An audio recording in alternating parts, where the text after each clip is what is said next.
when we talk about the advantages of AI, what are they? These AI-driven tools in terms of, or in comparison to the old traditional ways? Leanne, you know what? If I just think how much easier it is and how much time is saved today to get the right person. But recruitment actually starts long before we set out the advert or we're starting to look for the person. And communication is vital because my understanding of, for instance, a manager is different than yours. Yeah. So you have to match the two. You've got to understand what exactly are you looking at. And AI is phenomenal in that because it gathers information from everywhere. So your internal pool can actually first decide, how do I describe? So we put up the job description.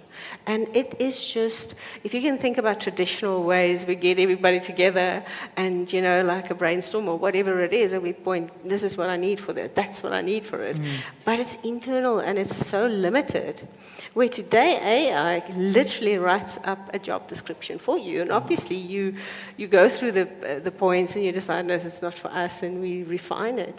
But then, together with that, when you put it out in the market, it's so much more, I think, fairer towards your employee, your candidate, because it brings it down to exactly what are we looking for. Yeah. And then we don't waste their time, because, perhaps once again, traditionally, sometimes we would bring people in for interviews because we're not 100% sure. So it's a time saver. It is down to that, so that's exactly what we're looking for. And AI brings us to refine that process in a phenomenal way. Even when we go back to background checks and we do it in BDCS. Somebody spoke a bit earlier on about blue-collar workers. A lot of these fine processes are being put in place for white-collar workers. But for us, it's vital to get the right people, because if we don't give the right people to our clients, and then, which is Inga Marie is going to talk about the blue-collar psychometric testing. So how amazing is that? That we can say, for instance, we've got drivers or so. So how is it now that AI helps us to find a person that is predisposed to be a better driver? And that impacts a whole organization. Yeah. So if you employ people that are not, they can't make decisions quickly, so you have a loss at the end of the day. So these recruitment things that are coming in with AI, when we embrace it, once again, it really, really makes life a lot easier. That's fascinating. It really is. Considerations. But how is it that HR leaders actually ensure transparency in this whole process and accountability? Like we said, you're in trouble, not AI. But how do you ensure this? Because it's quite difficult in this day and age, this process through transparency and using AI and tools. But please add in anything you'd like to from what you've heard the panelists say. I think we've been very disciplined from an HR point of view, that we know that based on the LRA, we actually also create company policies. So you stick to your policies, and everything should be written in the policy. So that is a level of ethical behavior. So how do I determine that our organization will do the same thing everywhere? So ethics must be written into your policies and procedures, which reverts back to the law. You see, so you can't actually step out of that. Now, South Africa, I'm not 100% sure, I don't want to open up about that, but the legal side, I know that they're busy with the South African policy on AI.